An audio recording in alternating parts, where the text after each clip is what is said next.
they cut our voices? Freedom to trust in our choices. What's happening in our community? Why do they feel they have ownership? Why do they cut out our voices? Freedom to trust in our choices. Tap.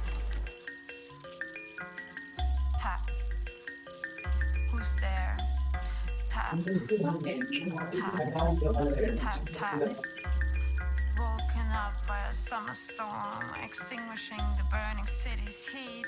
I know tomorrow will bring respite and peace, but tonight it is loud. Won't let me sleep. Disconnected from my ancestors, connected to my surroundings. Looking up from this paper, I see faces, I see friends, I see people that teach and like to be taught. I see a youth that I never got. Empowerment, is that what it's called? But what about the pain and the rain that just tags along? Drop, I'm not alone. Drop, drop, I never felt home. Drip, drop, you can just. Hello, welcome everybody.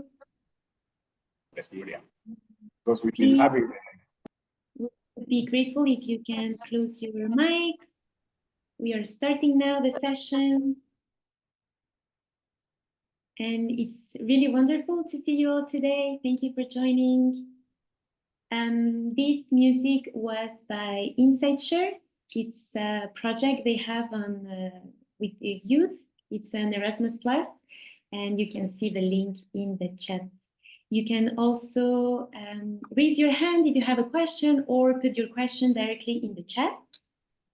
And so today we are really celebrating the work we have had for almost a year on conscious local communities and cultures for regeneration. We will be presenting the main learnings of this collective inquiry, and then we will present you the work we are doing on a community-led assessment on regenerative values and mindsets. We will also have some case study speakers that will be presenting the main learnings of their initiatives. But first of all, as you know, in CoFSA, we like to start with a mindful moment to connect, to arrive, and I will give you the floor to Luis. Thank you very much, Luz Helena, and welcome. Bienvenidos to everyone. In order to start the session, just, wiggle your bodies and relax a little bit. Make sure you put your feet flat on the ground. Take a deep breath and release whatever you're bringing, if it's starting your day in the morning or if you've been working for a while and you need to let go for a second. Take a second deep breath. And with this breath, just ease your mind into emptiness. Allow yourself to move into the deep blue of the sky. Take a deep breath. If you want, close your eyes. Allow yourself to float in the deep blue of the sky. From this deep space, think of your most exquisite and favorite food element. It can be a fruit. It can be any type of flavor. Picture it and try to imagine while you breathe the flavors that it brings into your mouth, the feelings it explodes into your body, and how it makes you feel deeply. Breathe deep into this flavor, and we're going to travel through this flavor down to the place where this food element is coming from. And in your mind's eye, try to move back from the element you have down to the kitchen where it was cooked, down to the market where it was purchased, down the transportation pipelines that brought it to you, back into the land, the farmland, where probably it was created, to the plants or animals it is associated. And keep on moving in your mind's side into the earth, where the nutrients were picked up and where this magic started confabulating for you to enjoy it. Take a deep breath and think about the power of these nutrients, the power of the soil that started this magical collaboration, which ultimately ended in these flavors in your mouth. So zoom back out through the whole chain to your mouth and try to savor these flavors with the awareness of the soil that enabled the nutrients and activated this magical collaboration. Take a deep breath and fall into this flavor. Take a second deep breath. Start opening your eyes. And just remember, every piece of food that's coming from nature is actually the result of the gift economy of life, where magic happens every day in millions of interactions that allow us to nourish our bodies and nourish our souls with these nutrients. Thank you very much, and back to you. Thank you very much, Luis, for these for your beautiful words and this moment of connection. Luis Camargo has been working with CoFSA since its inception, and he is the founder of OPEPA, the Organization for Protection of Nature. I am Luz Elena Navarro, and I am the Community Engagement Officer of the Conscious Food Systems Alliance. And now I am going to share my screen to start diving into the topic of today. So this collective inquiry was convened last year in April with some CoFSA members. And the idea was to discover initiatives around the world that have been successful in cultivating, creating local communities working towards regeneration of nature, but also of our relationship with ourselves, our communities, nature. And so we had the luck to have Pavel, Kenzo, Sally with us presenting their initiatives. And also from this collective inquiry, we will paste the links in the chat. You can see this launching session, but we held 4 in-depth sessions where we presented the Eco-Village Design Education Curriculum by Gaia Education, another session on the Pathways to Wellbeing program with Opportunity International, the Empower Worldview training by World Vision, and the case of the Enterprise Mountain Hazelnuts in Bhutan. After these in-depth sessions, we developed a learning report and case studies collection that we are launching today. We are very excited for that. It's a 5-pager with the main learnings from these initiatives, and you can also read the case studies collections. So we have 2 main learnings, and the first one is around preserving and supporting the evolution of local cultures. So one of the most fundamental things is to preserve, where they still exist, local and indigenous knowledge systems around regenerative food systems. And those are maintained through rituals, ceremonies, dances, stories, songs, or different ways of harvesting, of cooking. And we have several examples of successful techniques, such as the community biocultural protocols. We have the example of the Andean Potato Park in Peru, where you have 6 Quechua indigenous communities that decided to do an inter-community agreement where they are going to do a benefit sharing from using their cultural knowledge. And this potato park also serves as a genetic resource center where they preserve more than 1,400 varieties of native potato. But we also have the example of Insight Share. We will hear from Nick Lange later on how they are using participatory video to document indigenous knowledge and also strengthen the intergenerational transmission of knowledge. We also have faith and spirituality that play a profound role in creating community cohesion.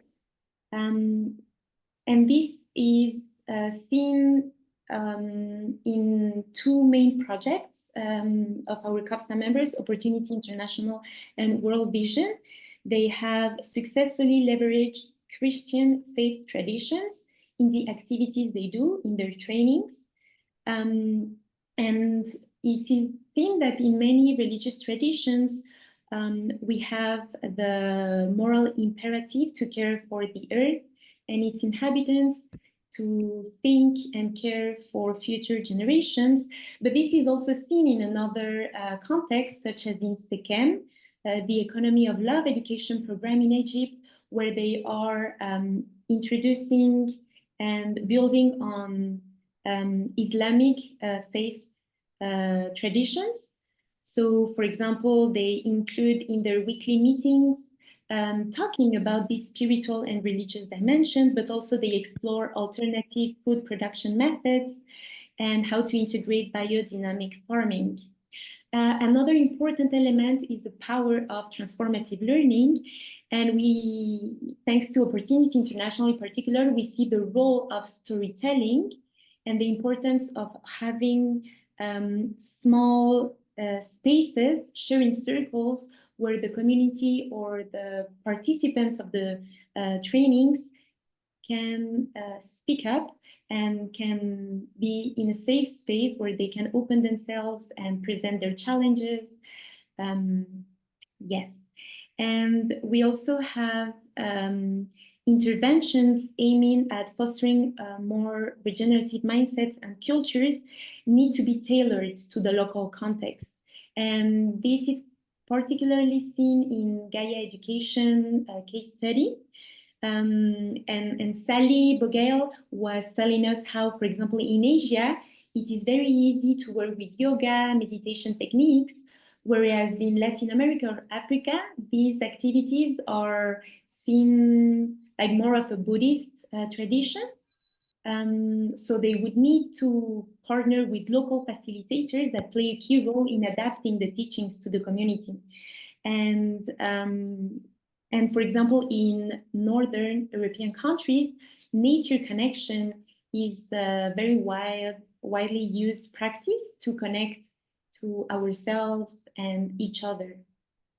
And the second big learning is how to strengthen local communities and community engagement, participation. Oh, sorry, if you can please mute yourself. So that would be very helpful. Yes, so I was saying that community engagement and participation play a pivotal role in transforming communities and providing a framework for collective thinking and collective action. And in this case, we have the FAO Dimitra Clubs initiative. It's informal groups that get together.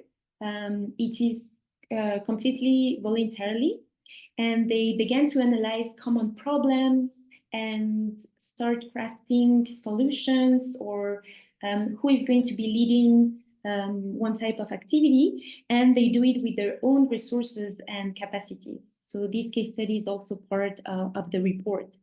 And finally, fostering local economies can contribute to mitigate migration to urban centers and also the loss of intergenerational transmission of knowledge. And this is seen in Helena Norberg-Hodge in the Ladakh project in India by relocalizing food systems and integrating agroecological practices. They are reviving traditional practices, and thanks to those activities, communities were able to secure another source of economy, and they are able to cultivate social capital and a sense of self-reliance and cultural continuity. So these learnings are thanks to the amazing work done by many initiatives around the world. We have had the luck of working with 7 of them, and you can discover and read those in depth in our case studies collection. And today with us, we have 2 great case studies. One is Living Cultures by Insight Share and Mountain Hazelnuts. So I will first give the floor to Sean Watson, who is here with us today, and then to Nick Lunch. And then we can go into breakout rooms for a deeper discussion. So Sean, over to you. Hello, everyone. A real pleasure to be here. So Mountain Hazelnuts was established in 2009 with the aim of building a sustainable hazelnut industry in Bhutan with clear social, environmental, and economic goals, a true triple bottom line company. Now, the founder of the business was a hippie back in the 70s and found a guru in Nepal, and he went off and he was told that he wouldn't be a very good monk, but he could do good by doing business, and went off and built a big business in China that was doing sustainable forestry, and then wanted to do something in the Himalayas that would help remote communities facing challenges. Bhutan was just opening up in 2008, and they had a big social problem in terms of rural-urban migration.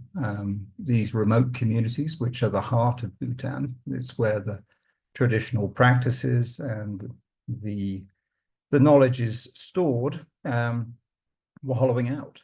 A lot of the youth were going to the cities, and the government wanted to foster economic opportunities, but done the right way.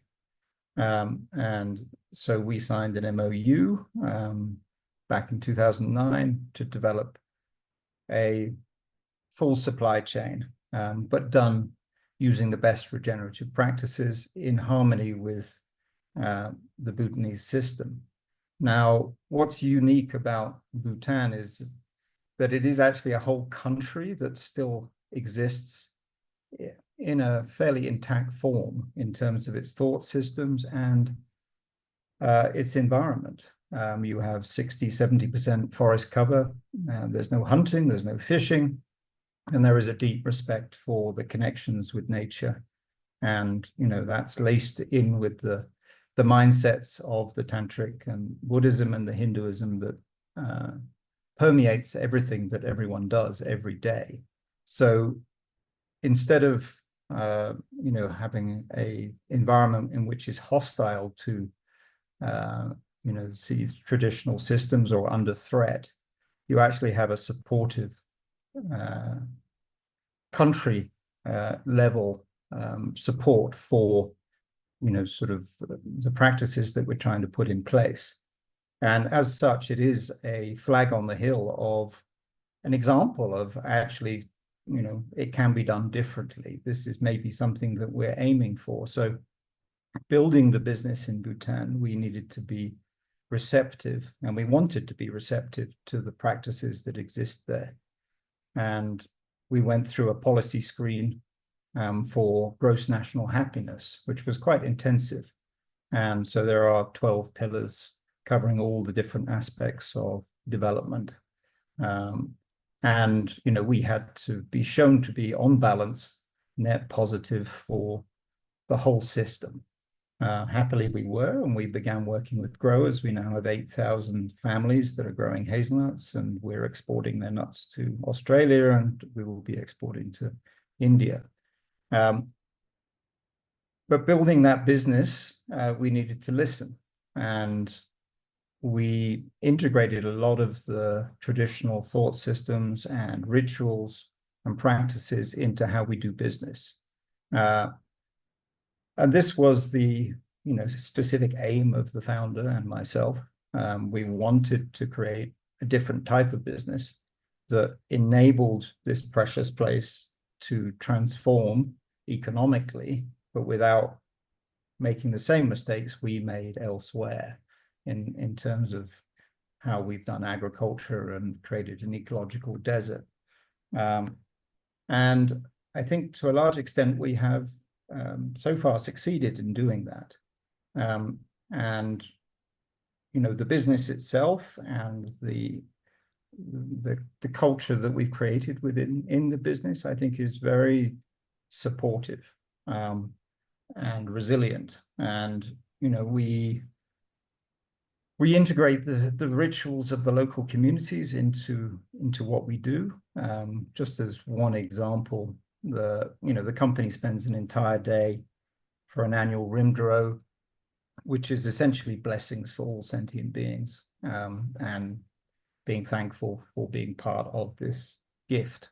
And, you know, the whole company comes together and we invite the local community, and, you know, that's an entire productive day that we give to just marking that moment and that thought. And there is, you know, there's a shrine that sits in the main space in the office, and, you know, daily offerings are made, and everyone, you know, clusters around that at different times in the day. And so there are various mindful moments. We have non-denominational mindfulness sessions, which also bring the team together. And we actively participate in the local setus. So in some ways, it was a lot easier for us, I would say, because we were going into a country in which the mindset was very strong.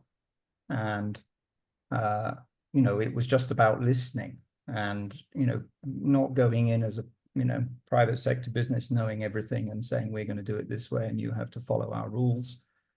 It was, we were listening to the rules that already existed. And, you know, I think that we have managed to do a reasonable job of doing that so far. So, you know, the lessons learned, I mean, I think that the key lesson for me is that mindset is everything. You know, the reason the forests are filled with, you know, a Garden of Eden of ecosystem is because the mindset is respect for nature and all sentient beings, each other. And this country represents a bright spot of an entire nation that works that way. And we need more of these communities. And I think million people cells is, you know, and connections between these sort of million people communities is probably something that is most functional. I think that's another learning, is that this size of country actually works because everyone's related and the thought system can be harmonious and, you know, sort of synchronized. And, you know, private sector businesses need to listen and integrate these sorts of practices into the way that they work. So if we can actually show a different way of doing business in a country that approaches it in a different way, and we can be pointed to as, look, it can be done. You know, it's not impossible. You're not fighting gravity and, you know, a losing battle. Actually, there is a way to do it, and it has been done. So I think that, I don't know if I've overrun in terms of time, but that was my main points. Okay. Thank you very much, Sean. And you have some questions in the chat. So perhaps you can answer those later. We have some time for that, or in the chat, as you prefer. Thank you so much Okay. for explaining your case study. It's wonderful, the work you're doing, and yes, we look forward to more replication of it in other countries, other commodities. Yeah. So now we have Nick Lunch with us with the case study of Insight Share Video Collective, the Northeast India Network. So Nick, are you here? You can open your mic. I'm here, yeah. Hello. Hi, everyone. I'm actually on the road. I got caught. I didn't get to my destination in time. So I'm just using the local signal here. I'm going to turn my video off, and I hope the sound will be clear. Apologies in advance if there's any problems with the signal. And also with the background noise. Sorry about that.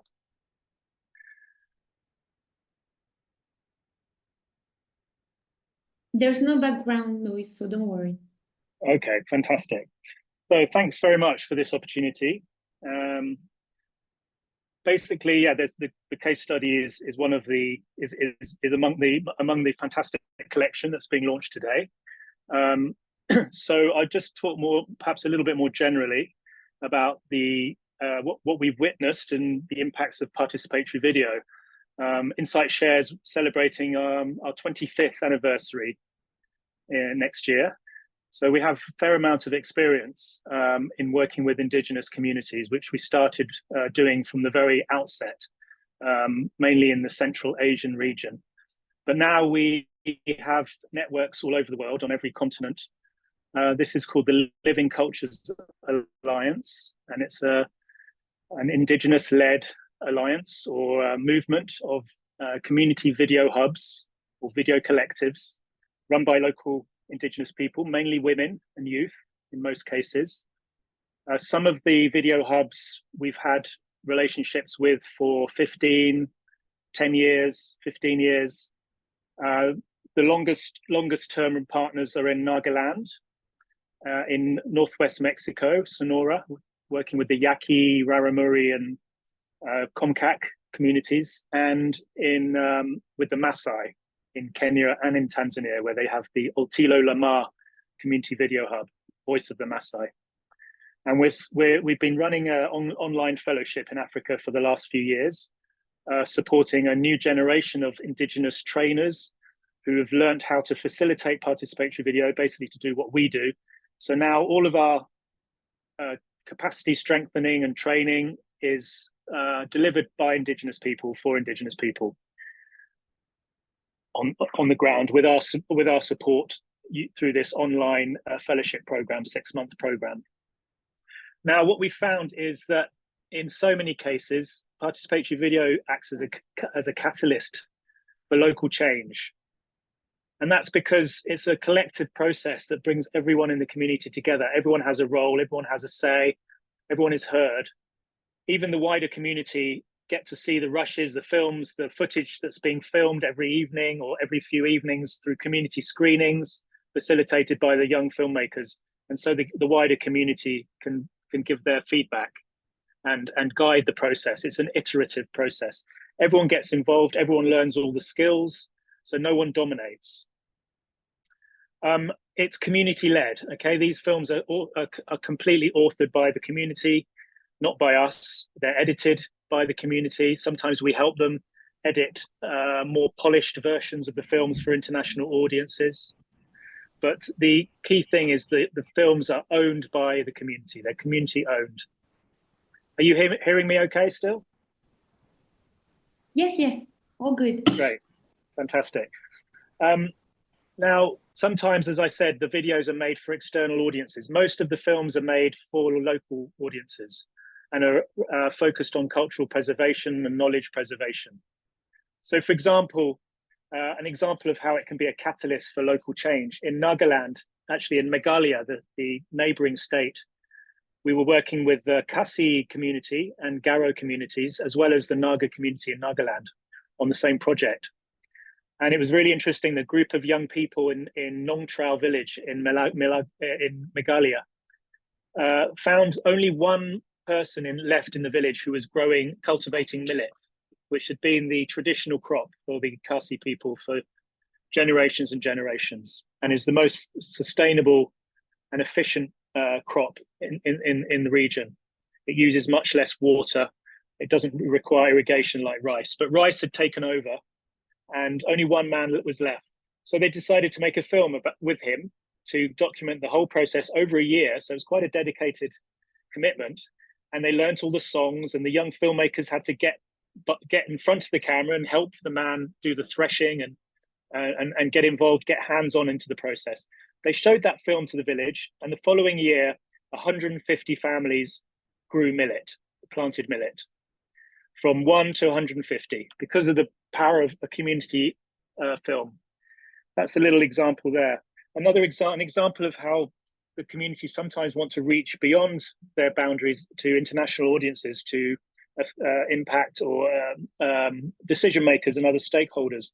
For example, at the UN COP climate talks, we've several times been quite present at the COPs, most recently in Glasgow, with large Indigenous delegations, making sure that Indigenous voices are heard, that they're welcome around the table, that they're listened to. And I think in our own small way, we've had to been able to help influence that and put Indigenous people at the forefront of these negotiations, despite the limitations and frustrations of the COP process.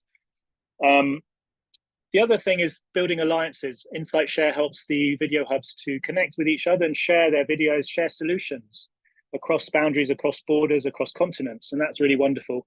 And whenever we can raise the funding, we have gatherings, international gatherings that we host, as we did most recently in the Maasai sacred site in Garasero in Tanzania. That was a international gathering of Indigenous leaders from our network who met and were hosted by the Maasai themselves for a week of sharing. The other thing I'd like to talk about quickly is intergenerational healing, and how powerful it's been to witness young people getting so excited by the technology, by learning to edit and make films, to use social media, then realizing that all of the juicy stories, all the information, all the content, it lies with the elders. So they're kind of forced to go and talk to the elders and ask them for guidance, interview them. Meanwhile, the elders are so delighted to be finally see their youth showing interest in them once more, because so many communities I've seen all over the world are really suffering from intergenerational rifts and divides, where the elders just can't understand the youth can't understand the elders, and there's no longer these the fire in the community to meet and talk and share and learn. Our Indigenous partners at the Maasai have said that participatory video is the fire in the community. It's brought back the fire to our community, where we can share and connect the generations. So I think, I don't know if I'm coming to the end, but if anyone's interested in supporting us in any way, this is what you can do. You can follow our social media platforms, Insight Share, Insight_Share on Instagram, where we release our most up-to-date material in the form of short video reels. Please check those out.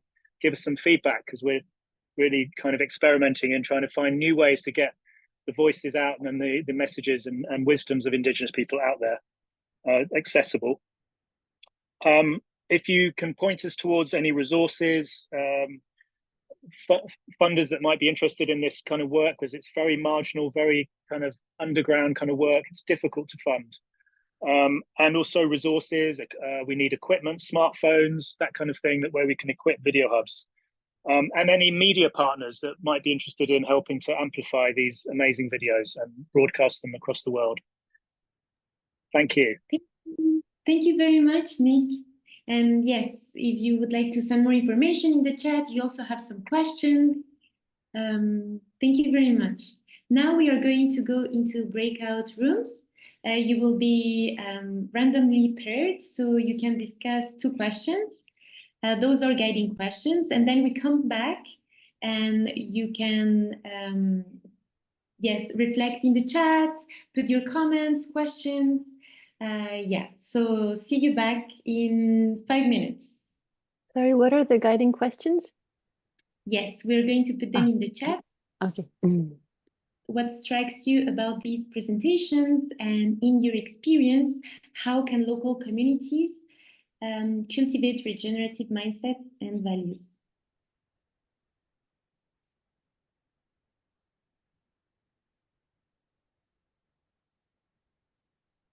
So now you have, you can select to join.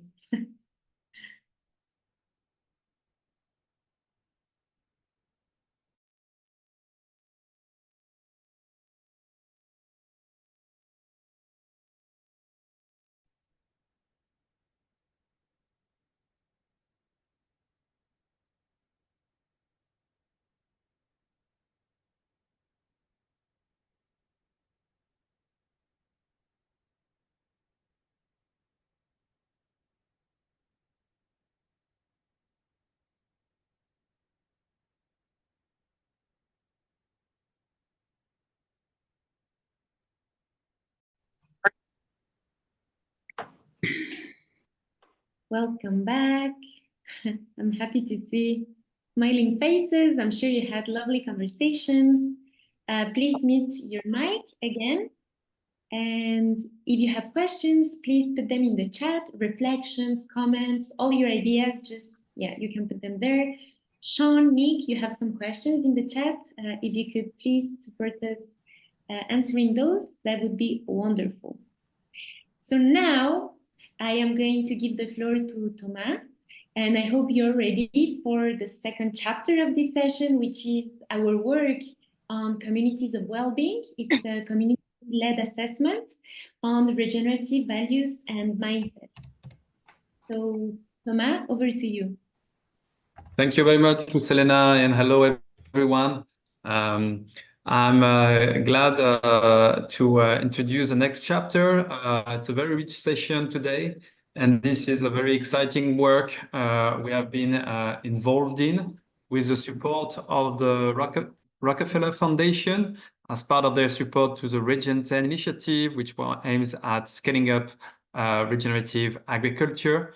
So we have, they are aware that regeneration is also about values and mindsets, and we proposed to develop a way for communities to discuss and activate these values and mindsets. So we have as a basis for that, we, with the support of Anna Gosnell, we have made a literature review of you know, how is it defined, these regenerative values and mindsets in the especially in the academic literature, and as a base, and with that basis we have developed a methodology for local communities to discuss them over a 3-day experience, for example. And so now I will pass the floor to Anna Gosnell, who will present this academic literature review, and then to Luis Camargo, who developed that methodology of communities of well-being. So over to you, Anna, and I'll let you introduce yourself. Thank you. Okay, hi everybody. My name is Hannah Gosnell, and I'm a professor of geography at Oregon State University in the US in the Pacific Northwest. And I'm just so pleased to be part of this project and to be able to collaborate with all the wonderful people in CoFSA. I've had a really long-standing interest in the inner dimensions of transformative change from an academic perspective, and also the inner dimensions of regenerative agriculture. I've spent a lot of time trying to understand how farmers and ranchers think about things, how they make decisions. And as you all know, and as Rockefeller Foundation pointed out, you know, there's a lot of focus on the outer aspects of regenerative agriculture. What are the practices and principles that need to be put in place for food and fiber production? But there's a growing number of scholars and practitioners recognizing that in that. So go to the next slide. Yeah, there's a growing number of people recognizing that, you know, inadequate attention to the inner dimensions of sustainability can really lead to constrained and ineffective actions across all levels. And it's important to consider what's happening in the interior at the individual level, the collective level, and the systems level. So next slide. So that's the report. I'm just going to do a brief summary of the report and hope you all will take a look at it. Would very much welcome feedback on it. It's just a a first attempt at a literature review on this very interesting topic. But so what is regeneration? We're all, many of us are familiar, like I say, with the concept of regenerative agriculture, an approach to food and fiber production that focuses on soil health and leveraging natural processes and reducing or foregoing chemicals. But what about this broader concept of regeneration? Just some of my favorite quotes from the literature I reviewed would be that, you can think of regeneration as a process of rebuilding or renewal of the common good, taking an asset, resource, ecosystem, individual, family, organization, community, or place from crisis and collapse to recovery and renewal. And then according to Paul Hawken, in his book on regeneration, regeneration creates, builds, and heals, and it puts life at the center of every action and decision. It weaves justice, climate, biodiversity, and human dignity into a seamless tapestry of action, policy, and transformation. And then Charlie Massey, the Australian farmer, who's written some wonderful articles and books. Regeneration is about enabling the expression of nature's capacity for self-organization. And so outer manifestations of regeneration include how humans interact with nature. So for example, in regenerative agriculture, but also how they interact with their community and with each other. So one can be regenerative in relation to others. So next slide.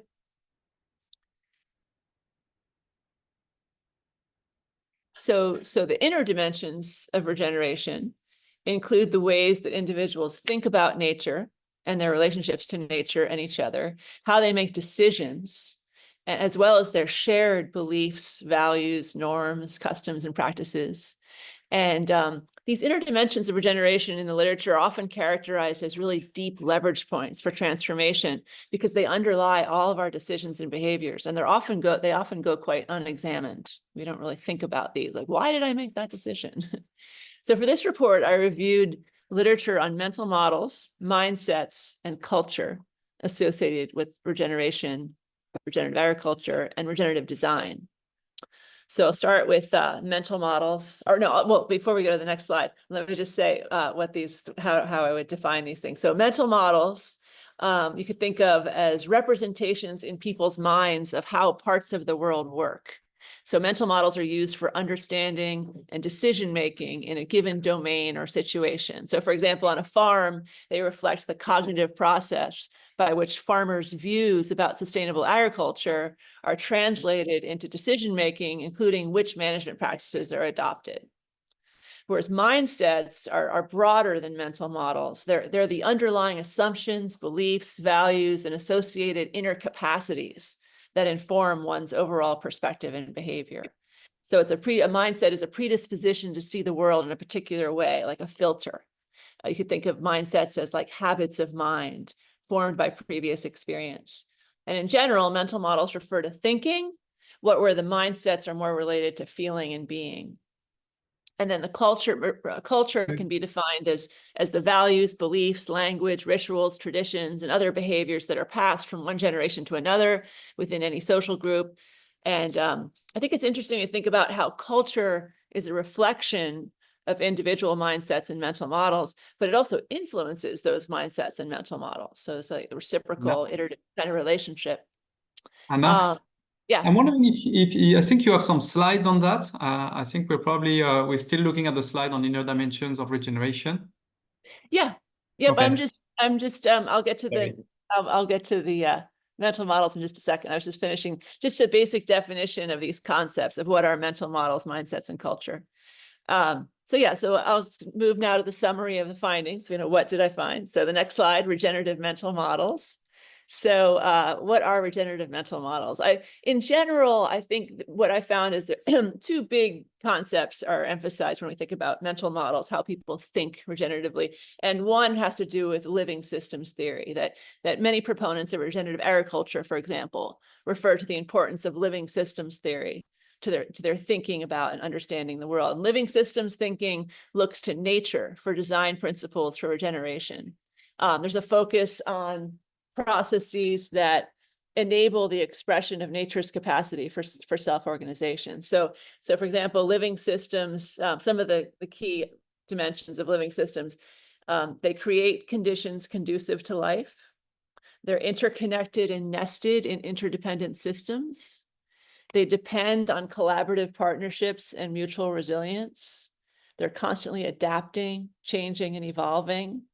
And they put a high value on diversity of all kinds. And then also in terms of these mental models, what informs decision-making when you're thinking regeneratively is this holistic approach. So holistic decision-making where the root causes of problems are identified and addressed. There's attention to the triple bottom line, the social, economic, and ecological dimensions. There's attention to interconnectedness and interdependence. Decisions are aligned also with one's most deeply held values. And those most deeply held values are intentionally articulated so that every decision can be aligned with those values. And there's also, of course, a long-term view, honoring the past and planning for the future. So moving on to mindsets, regenerative mindsets, some of the key concepts there in the literature. You can go to the next slide. Oh, okay, no, that's good, stay there, sorry. No, go back to that one's good, yeah. So regenerative mindsets is about being regenerative. So it's associated with viewing the world relationally, with care, and with a kin-centric worldview, which can be thought of as more horizontal versus hierarchical. And so one study highlighted the critical role that relationships play in a regenerative mindset, and they identify 4 major features of such relationships. There's attentiveness, an understanding of the power dynamics of interrelation, conceding control to regain balance, and a shift in valuing of non-human species. Regenerative mindsets tend towards cooperation rather than competition, and they're also associated with a growth mindset. So there's an openness to learning and experimentation, and also a strong sense of agency and self-efficacy. So next slide, and then regenerative cultures. Regenerative cultures reflect, the sum of a community of people who have regenerative mindsets and mental models, but in general, they're characterized by a culture of care, personal and planetary well-being, reciprocity, relationships. And so one study suggested that, like living systems, regenerative cultures exhibit a web of reciprocal relationships. They're constantly reaching towards being more whole, more alive, and this is the fuel that keeps regeneration alive. So there's a lot of community engagement in the co-creation of regenerative futures. So as Daniel Christian Wall puts it, a regenerative culture consciously builds the capacity of everybody in a particular place to respond and change, and accepts transformation as something that life just does. Is there something going on with the slide there? Okay, yeah, okay. And so in a regenerative culture, there's a commitment to participatory democracy and social and environmental justice and community engagement. And there's been some scholarship on the notion of regenerative democracies. And then also critical to regenerative cultures is a bioregional place-based identity. And this relates to eco-literacy, sense of place, understanding and honoring of a landscape's past. One line from the report is that the shared sense of connection to a particular bioregion that regenerative cultures support manifests in rituals and traditions that promote nature connectedness, human nature interdependence, and spirituality, and in stories and narratives that portray cooperation, diversity, equity, inclusion, and right relations. So next slide.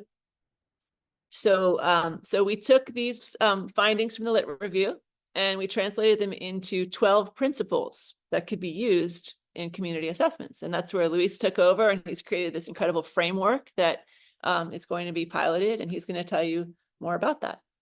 So I hope you guys all read the report, and I'd love to hear feedback. I'm going to try to turn it into a published peer-reviewed journal article. So any feedback or things that I've missed or key citations that aren't in there, please do send those along. I would appreciate it. So thank you.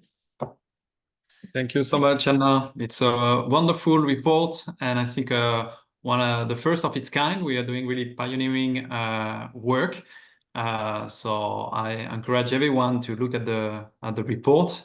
I'm passing on now to Luis to how you have incorporated, that and created that framework around, the inner dimension of regeneration, and how the methodology you have developed to allow local communities to discuss and activate these values and mindsets. Over to you, Luis, and let you introduce yourself. Thank you very much, Tomas, and thank you very much, Hannah. My name is Luis Camargo. I'm director of OPEPA in Colombia, so I'm based in Colombia, and I'm also co-founder of Colombia Regenerativa, which is a national regenerative initiative in Colombia. But, you might wonder why we're talking about communities of well-being and not regenerative communities, especially after listening to Hannah tell us so much about regenerative communities. But when we were, invited to create an assessment of the inner dimensions, we started exploring what that really meant. And we realized that creating a framework based on external mechanisms and formulas to assess the inner dimensions was really contradictory. So we started moving deep into the inner dimensions and trying to understand what would really be worth for communities to actually activate these inner dimensions. And one of the things we realized is that many communities on the front lines are really, spending a lot of time working and trying to survive, trying to transition, trying to do what they do. And we have lost many spaces for speaking, for conversations that are significant. And as we saw in the case studies, all these spaces for voices to surface and be able to communicate, share, and activate, common ideas and increase awareness and consciousness towards, changes needed in the community to create well-being was really important. And analyzing the principles that Hannah showed us, we realized that those principles, once we think that the relationships between human and nature are subject to subject and not relationships of othering or separation, well-being and regeneration becomes very intertwined. So this is why we made a decision to start looking at communities and being able to speak of communities of well-being, because as communities of well-being embrace relationships in a different way, we can activate communities that are regenerative and that create all the conditions for life to thrive. So in this process, we really focused on how can we create a methodology that allows any community around the world to start activating these conversations and start speaking about many of these dimensions. Next slide, please. So part of it was understanding how do we simplify complex ideas into everyday actions. And one of these, let's say, concepts was the relationality that Hannah mentioned. And realizing that, the way we interact with the world is based on how we relate. And if we look at ancestral communities of the Americas and Europe, there's a lot of speaking of coming into right relations as a key component of constructing, healthy well-being and regenerative communities. We really took this approach of bringing relational dimensions to the conversations. And we realized we had to bring the 4 subject-to-subject relationships. So those would be the relationship of each individual to himself, to family and kin. And within kin, it's everything that is truly close and valuable to us, almost like family. And this was a difficult one because different communities define these ideas differently. But kin can include human and more than human elements in the system, or family, or whatever any community defines family or kin. Then our relationship to community itself. And last, our relationship to nature and life. And these are 4 subject-to-subject relationships, because one of the things we realized in the literary review is that as communities embrace the relationship with human and more than human in the same level, things change. You know, their mental models start shifting, the way they think shift, and their approach to the way they live shift. But then we're thinking 2 other dimensions of relations were fundamental. The relationship with time. So sacred and ancestrality has to do with how do I relate with my ancestors, and if we move to the future, to the ancestor I will become. So it really brings that idea of time, learning, and the future generation thinking that is involved in regenerative cultures. And ultimately, all this represents from the inner dimensions by our relationship to agency, or to our action, the way we act, how we activate our change-making capacities, and how we mold our world. So the inner dimensions are critical, and we know that. But they're critical as they mold our capacity to act and start affecting all the outer dimensions. And in that relationship is where we see change towards regenerative cultures really will emerge, and the shift towards regeneration will happen.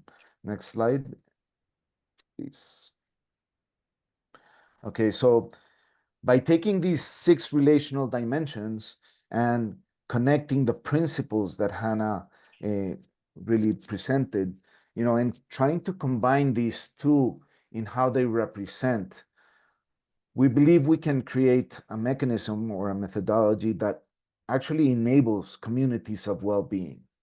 So the idea is not to do an assessment where anyone externally is assessing someone, but it's actually a community-led assessment that allows communities to start asking the questions they need to ask in order to assess themselves, to realize where they are, how they're thinking, how they're relating, in such a way that they can be intentional and have the awareness necessary to start shifting with intentionality into the way they would like to relate, and the way that relationships will bring well-being in all well-being dimensions into their communities.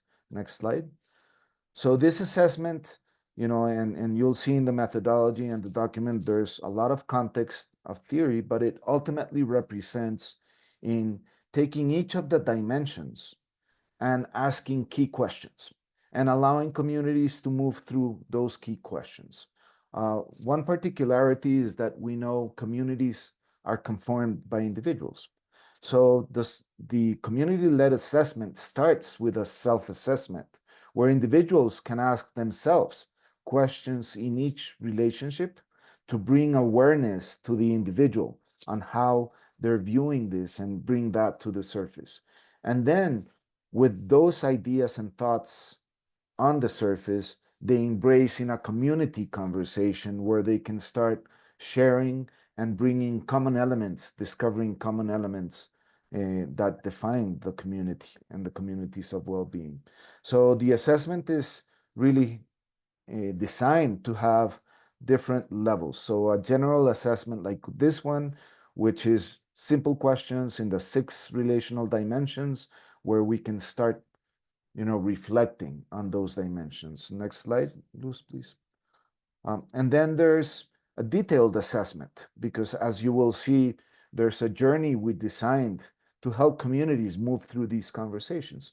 And the detailed assessment will not only take each of the relational dimensions, but some aspects in each dimension and try to explore with more details the little corners associated to each of the dimensions.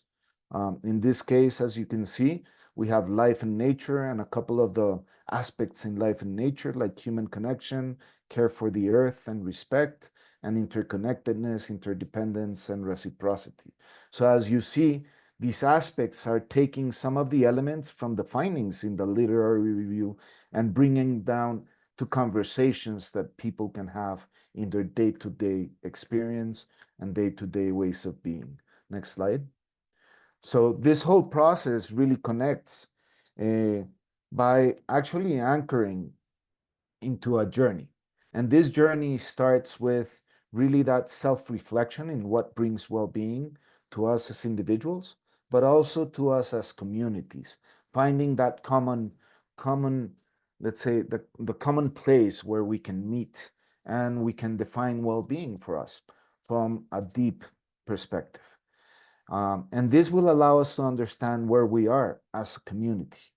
And from there, we start moving through each of the dimensions to really look at where we are in each of the relational dimensions and each of the aspects. And as we move through those, finding commonalities, finding differences, and just learning about the community, learning about each other. And this will lead to a process of reflecting on those learnings. What did we learn from these conversations as a community? What emerged? What are the dissonant elements? What are those places where we're really not creating well-being as we defined it initially, but we're actually, moving apart or away from well-being? And this will allow us as communities to start building an idea and ask questions of where do we want to go from here? What type of community of well-being we want to develop and how we want to move from here. So this will ultimately allow us to create a plan of action, taking all the learnings and the thoughts and the conversations to move forward towards. And part of the tools that emerge in this process, next slide, Luz, are, things like, let's say, a plan of change towards regenerative or communities of well-being that a community can then establish and move forth. As you can see, the idea is that we feel at least 3 days are needed for these conversations. So we developed a sample agenda for a 3-day journey. We also developed the adaptations, if that was a 1 day or a half day, both in person and online journey. But we believe that the in-person 3-day is the minimum time to really generate the deep explorations in these areas. And as you can see, it just follows through, from activating the magic and recognizing the sacred, a meeting, to going through each of the relationships, moving to the learnings, and finally on the last day, gathering all that information and putting it into, what do we envision, where we envision we want to go, and how we can move, intentionally in that direction. Thanks. Luz, next slide, please. The methodology itself is produced in many ways. So we have the whole conceptual framework, ultimately, and then we have a field guide that allows facilitators to move through each of the areas, understanding what they can do to activate the spaces, to, convene the community. And you might have wondered how we define communities, and we have not really gone into defining communities in a closed manner, because we realized when we're speaking of communities of well-being, any community as the community defines itself can move towards communities of well-being. So originally, this is intended for farming communities and bioregional, let's say, groups of communities in bioregions, but this can be used, as we have realized, in any setting and in any community definition you might want. It can be used from organizational all the way to small, rural communities working to transition to create communities of well-being. And the methodology really presents the tools and then the elements that can be modified and adapted to any local context and culture. So our invitation is not to be prescriptive, but to use this as an inspiration, to create your own questions if you need to modify the ones we're suggesting, and to really put it into practice. It's an invitation for all communities that are working in the transition towards regenerative cultures to really be intentional in surfacing these conversations and using, awareness to deepen consciousness and start activating those inner dimensions of regeneration into their system. Thank you very much, Luz. Next slide. And back to you. Thank you, Luis. So really, I think we are really bringing something of values to bring these discussions to the local communities. There could be also different functions. We see it can be also very useful at when developing project for situation analysis to integrate that dimension of culture, mindsets, and what can be done about it, empowering local communities to lead this discussion among themselves. So thank you so much, Luis. That's a great work. And we will, it's a first presentation. We will have some trainings for those interested early November. We'll have a session in English on November 6th and a session in Spanish on November 7th. I think this is 2.5 hours, if I remember well, the lengths. And thank you for sharing the links in the chat for those interested. We also have the capacity to support some of you that would be interested in testing this methodology. So reach out to us. Lucelena shared her email, and we can advise from distance, but there is also a possibility for us to go into local sites. We are defining them at the moment, so please reach out, and we hope to collaborate with you very closely on that. Now we have some time for questions and answers, in particular on this framework and this methodology. So please raise your hand. I see some people saying they are interested in the chat. Lucelena can save the names, or you can write to her. I would like to hear from you, especially probably those interested in testing. What are the questions that you're holding at the moment?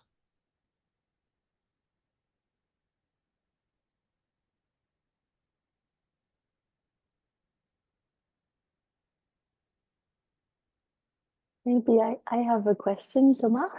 Please. Thank you very much both for this really inspiring conversations and presentation. Sorry, and I was wondering, Luis, when we talk about communities, maybe in your experience, or how would you approach it? I was thinking, I live in France in a rural territory. I could take this to the local municipality, and we could bring elements of community. But I'm also very aware about the diversity. I was thinking maybe we could also bring this to a subset of the community, like the local farmers. Any advice as how we may want to identify, the potential communities for the pilot or for the use of the tool? Because that we know that it's rare that a community is a unified, coherent whole. Yes. Thank you, Charlotte. And I think this is the reason that we limited ourselves in defining communities, because in each context and in each situation, communities are self-defined in different ways. So what we have discovered is initially we're thinking how this can be implemented in a landscape or by a regional, let's say, scale. But we realized that, those scales are so large that cohesion is an issue. So it really trying to understand what is that cohesive community scale that's around you.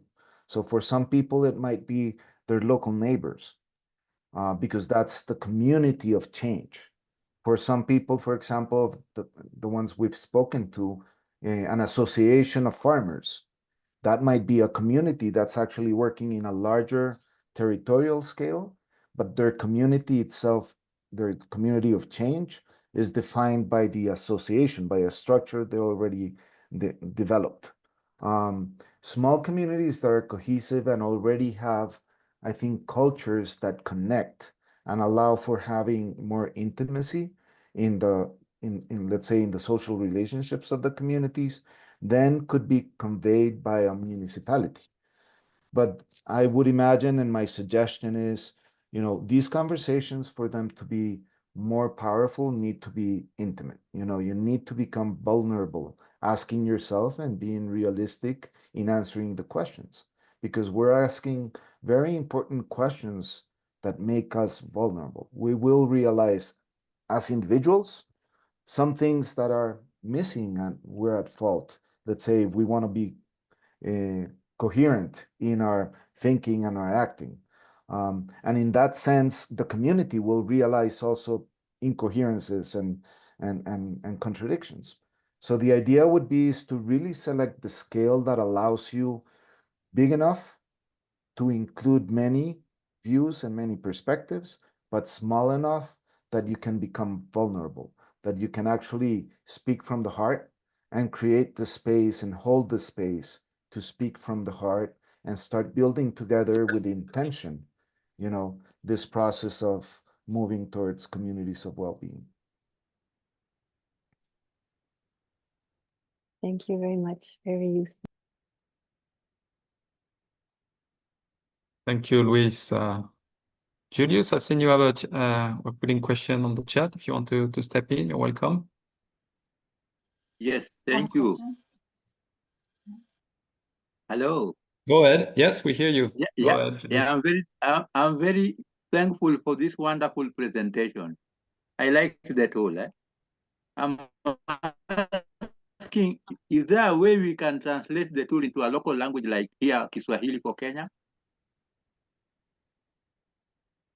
Luis, do you want to answer? I mean, imagine, now there may be some tools, maybe AI that can help with that, right? Or yes, that part of the limitations we have in the physical world are language. And one of the things we've realized is that, this tool has to be able to be appropriated into any language. And looking at ways of doing it, we've discovered that there are a couple of AI tools that are really helpful in bringing the information down to a local language that can be read, interpreted, and then modified. Because I do think the objective here is not the exact wordings and the official translations of what we're presenting, but more the essential elements that, arise from what we're presenting. So I believe that, to be efficient, using any of the AI tools that you find translate better to your language, would be the best bet.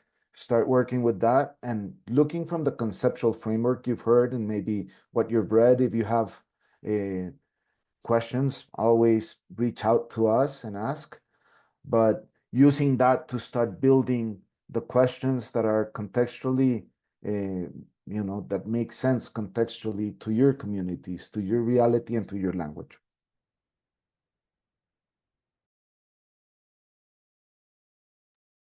thank you, Luis. Who else would have a questions? I'm wondering if, the way we have defined these inner dimensions of regeneration makes sense to you, or if you had, some surprises or other ideas that we may have forgotten. Or any questions for those interested to, especially to test this methodology? Any practical questions you may hold?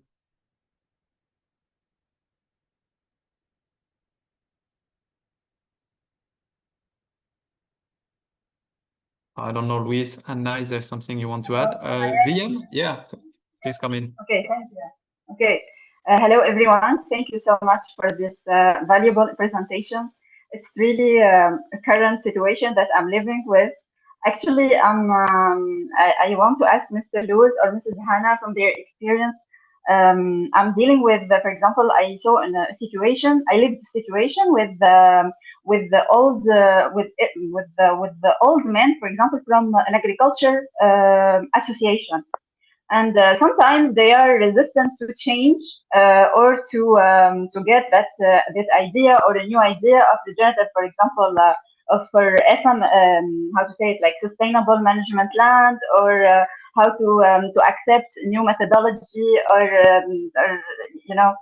I really want to ask if this methodology that you talked about, in which section that I can, for example, find an answer, and to reach the good the well-being of these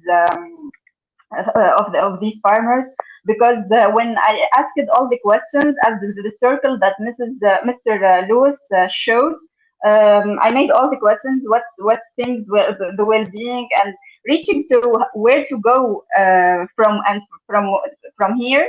I found out that all the farmers are looking to enhance their incoming as soon as possible, you know.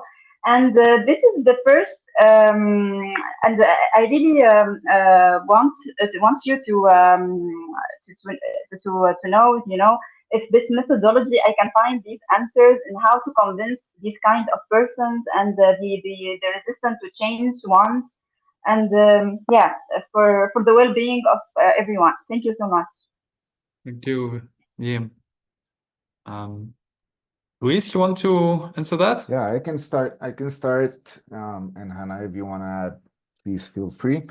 The first thing I want to say is that the methodology does not provide answers as such. It actually provides a structure to generate the conversations so communities can discover their own answers.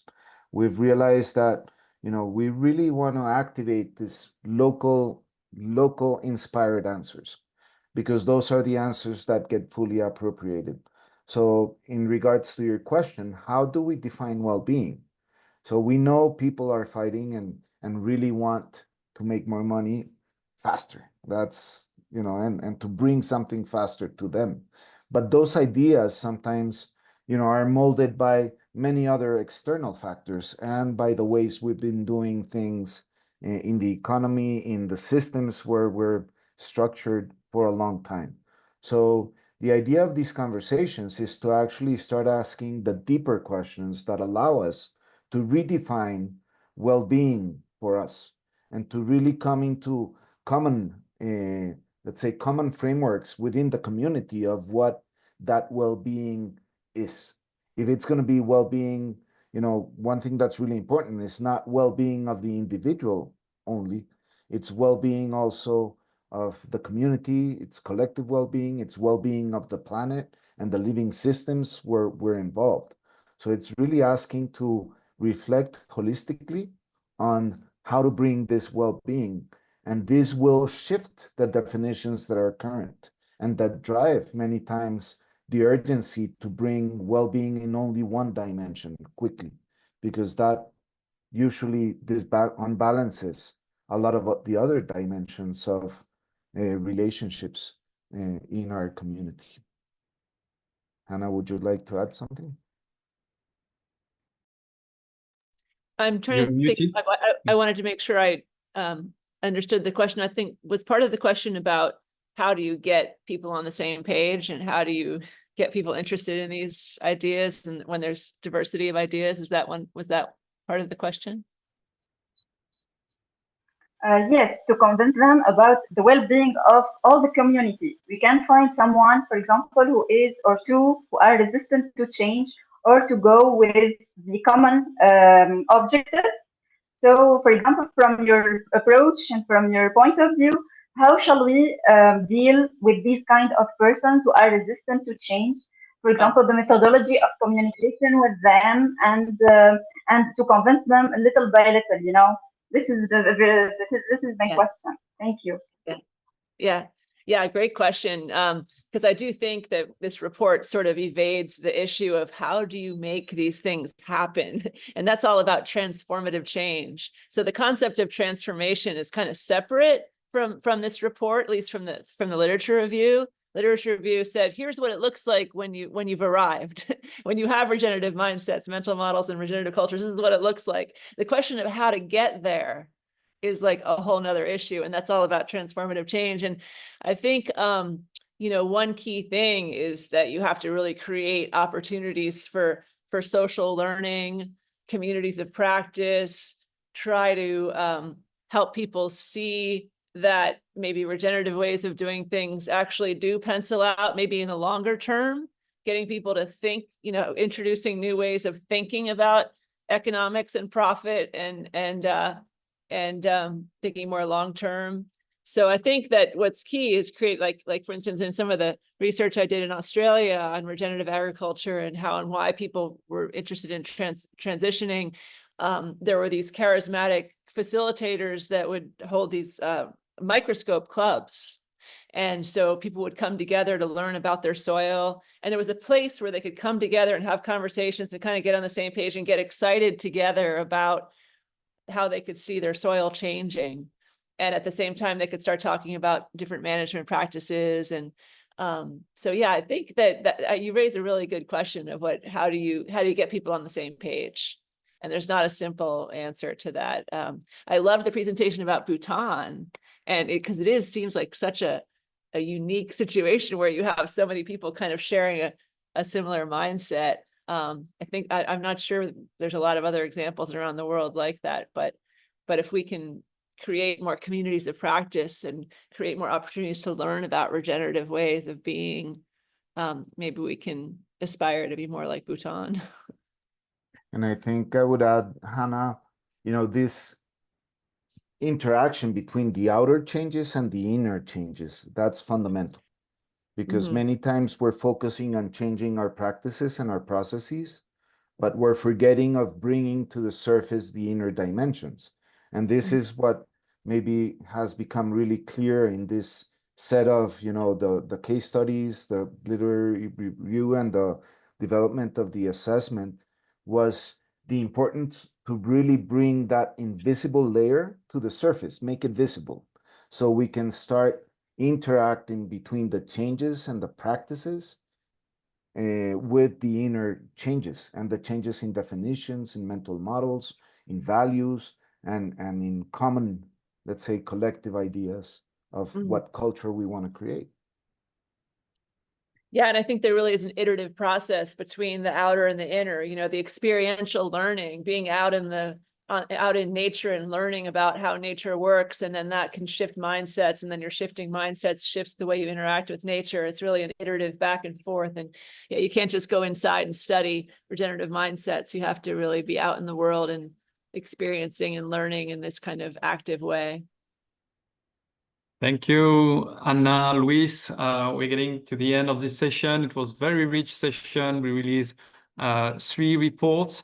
Thank you to everyone who participated, presented, Lucelena, Shane, Nick, Luis, and Anna. We really look forward to take this work forward with you. So we'll have the training on the methodology. Please register and let us know about, you know, how you might want us to support you. And yeah, I think these conversations are very important.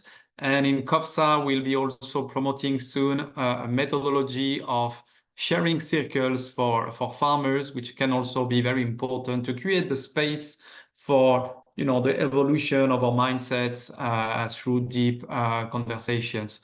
So thank you all, and we look forward to continue this journey with you all. Take good care. And join us next week. We'll have a great event. We'll be hearing more case studies of practical applications of conscious food systems on the ground, including from Luis' team and other partners, including those working with farmers. So join us. Thank you, Charlotte. The link is on our events page on our consciousfoodsystems.org website. So we look forward. That will be also a wonderful session next week.